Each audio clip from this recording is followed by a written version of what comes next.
Hi hello ನಮಸ್ಕಾರ, ಎಲ್ಲರೂ ಹೆಂಗಿದ್ದೀರಾ? ನನ್ನ ಹೆಸರು ಇಂದಿರಾ.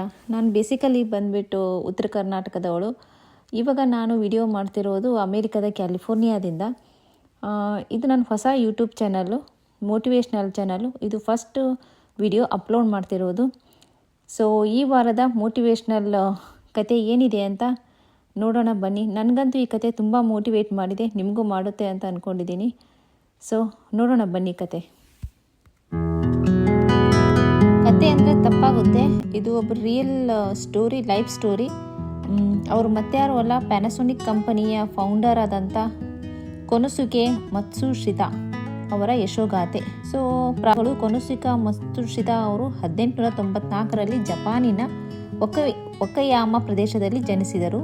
ಅವರ ಕುಟುಂಬ ಆರ್ಥಿಕವಾಗಿ ದುರ್ಬಲವಾಗಿದ್ದರಿಂದ ಅವರು ಎಳೆಯ ವಯಸ್ಸಿನಲ್ಲಿ ಶಾಲೆ ಬಿಟ್ಟು ಕೆಲಸ ಮಾಡಲು ಪ್ರಾರಂಭಿಸಿದರು. ಅವರು ಮೊದಲಿಗೆ ಬೈಸಿಕಲ್ ಅಂಗಡಿಯಲ್ಲಿ ಕೆಲಸ ಮಾಡ್ತಿದ್ರು. ನಂತರ ಒಸಾಕಾ ಎಲೆಕ್ಟ್ರಾನಿಕ್ ಕಂಪನಿಯಲ್ಲಿ ಜಾಬ್ಗೆ ಸೇರಿಕೊಂಡ್ರು. ಅವ್ರದ್ದು ಜಾಬು ಯಾವ ಥರ ಸ್ಟಾರ್ಟ್ ಆಯಿತು ಅಂದರೆ, ಕಂಪನಿಯಲ್ಲಿ ಕೆಲಸ ಮಾಡ್ತಿರುವಾಗ ಮತ್ಸುಶಿತಾ ಅವರಿಗೆ ಒಂದು ಉತ್ತಮ ಗುಣಮಟ್ಟದ ವಿದ್ಯುತ್ ಸಲಕರಣೆಗಳನ್ನು ತಯಾರಿಸುವುದು ಐಡಿಯಾ ಬಂತು. 1918ರಲ್ಲಿ ಅವರು ತಮ್ಮ ಪತ್ನಿ ಮತ್ತು ಸೋದರರೊಂದಿಗೆ ಅವರು ಎಲೆಕ್ಟ್ರಾನಿಕ್ ಹೌಸ್ವೇರ್ ಮ್ಯಾನುಫ್ಯಾಕ್ಚರಿಂಗ್ ವರ್ಕನ್ನು ಸ್ಟಾರ್ಟ್ ಮಾಡಿದರು.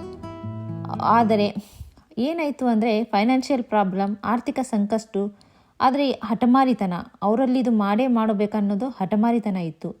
ಹೀಗಾಗಿ ಮೊದಲಿನ ದಿನಗಳಲ್ಲಿ ಸಾಕಷ್ಟು ತೊಂದರೆ ಅನುಭವಿಸಿದರು. ಅವರ ಉತ್ಪನ್ನಗಳು ಏನು ಯಶಸ್ವಿ ಆಗಲಿಲ್ಲ. ಆದರೆ ಅವರು ಅವರ ಉತ್ಪನ್ನಗಳಲ್ಲಿ ಗುಣಮಟ್ಟ ಮತ್ತು ನಾವೀನ್ಯತೆಯನ್ನು ಕಾಪಾಡಿಕೊಂಡು ಹೋದರು. ಅವರ ಮರುಬಳಕೆ ಮಾಡಬಹುದಾದ ಎಲೆಕ್ಟ್ರಾನಿಕ್ ಸಾಕೆಟ್ಗಳು ಅವರು ಹೆಚ್ಚು ಯಶಸ್ವಿ ಪಡೆಯಲು ಸ್ಟಾರ್ಟ್ ಆದವು. ವ್ಯಾಪಾರದ ಬೆಳವಣಿಗೆ ಹೆಂಗಾಯಿತು ಅಂದರೆ, 1920ರ ದಶಕದಲ್ಲಿ ಕಂಪನಿಯ ಬೆಳವಣಿಗೆಯು ವೇಗವಾಗಿ ನಡೆಯಿತು. 1935ರಲ್ಲಿ ಅವರು ತಮ್ಮ ಸಂಸ್ಥೆಗೆ ಮತ್ಸುಶಿತಾ ಎಲೆಕ್ಟ್ರಾನಿಕ್ ಇಂಡಸ್ಟ್ರಿಯಲ್ ಕೋ ಲಿಮಿಟೆಡ್ ಎಂದು ಹೆಸರಿಟ್ಟರು.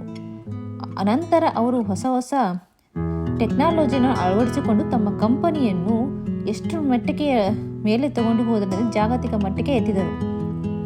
ಅವರು ಕೊನೆಯ ಪ್ಯಾನಾಸೋನಿಕ್ ಎಂಬ ಬ್ರ್ಯಾಂಡ್ ಅನ್ನು ಓಪನ್ ಮಾಡಿದರು. 1960ರ ದಶಕದಲ್ಲಿ ಈ ಕಂಪನಿಗೆ ಪ್ಯಾನಾಸೋನಿಕ್ ಎಂಬ ಹೆಸರನ್ನು ನೀಡಿದರು. ಇವು ಜಗತ್ತಿನ ಪ್ರಮುಖ ಎಲೆಕ್ಟ್ರಾನಿಕ್ಸ್ ಬ್ರ್ಯಾಂಡ್ಗಳಲ್ಲಿ ಇವಾಗ ಒಂದಾಗಿದೆ. ನೀವು ನೋಡ್ಬೋದು ಪ್ಯಾನಾಸೋನಿಕ್ ಕಂಪನಿ ಎಷ್ಟು ದೊಡ್ಡದಿದೆ ಅಂತ ಮಾರ್ಕೆಟಲ್ಲಿ ಇವಾಗ.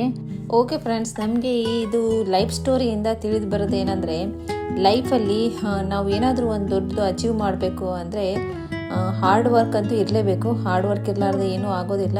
ಆಮೇಲೆ ಡೆಡಿಕೇಶನ್ ಇರಬೇಕು, ಮೈಂಡ್ ಫೋಕಸ್ಡ್ ಆಗಿರಬೇಕು. ಸೊ ಈ ಥರ ಇದ್ದರೆ ನಾವು ಏನೋ ಅನ್ಕೋತೀವೋ ಅದನ್ನು ಅಚೀವ್ ಮಾಡೋಕ್ಕೆ ಸಾಧ್ಯ ಆಗುತ್ತಾ ಅಂತ ಹೇಳೋಕ್ಕೆ ಇಷ್ಟಪಡ್ತೀನಿ. ಸೊ ಆ ಥರ ದೊಡ್ಡದು ಅಚೀವ್ಮೆಂಟ್ ಇರಬೇಕಾದ್ರೆ ದೊಡ್ಡ ಆ್ಯಕ್ಷನ್ ಕೂಡ ತೊಗೋಬೇಕಲ್ವಾ, ಆ್ಯಕ್ಷನ್ ತೊಗೋಬೇಕು. ಆ ಥರ ಎನರ್ಜಿ ಇರಬೇಕು ನಮಗೆ ಅಂದರೆ ಮೈಂಡ್ ಫೋಕಸ್ಡ್ ಆಗಿರಬೇಕು. ಸೊ ಇಷ್ಟು ಹೇಳ್ತಾ ನಾನು ಇವತ್ತಿನ ಮೋಟಿವೇಶ್ನಲ್ ವಿಡಿಯೋನ ಎಂಡ್ ಮಾಡ್ತಾ ಇದ್ದೀನಿ. ಈ ವೀಕಲ್ಲಿ ಯಾರ್ದು ಎಕ್ಸಾಮ್ ಇದೆಯೋ, 10th PUC ಅವರಿಗೆಲ್ಲ ಆಲ್ ದ ಬೆಸ್ಟ್. ಎಕ್ಸಾಮ್ ಚೆನ್ನಾಗಿ ಮಾಡಿ. ಮತ್ತೆ ಮುಂದಿನ ವಿಡಿಯೋಯಲ್ಲಿ ಸಿಗೋಣ. ಜೈ ಹಿಂದ್, ಜೈ ಕರ್ನಾಟಕ.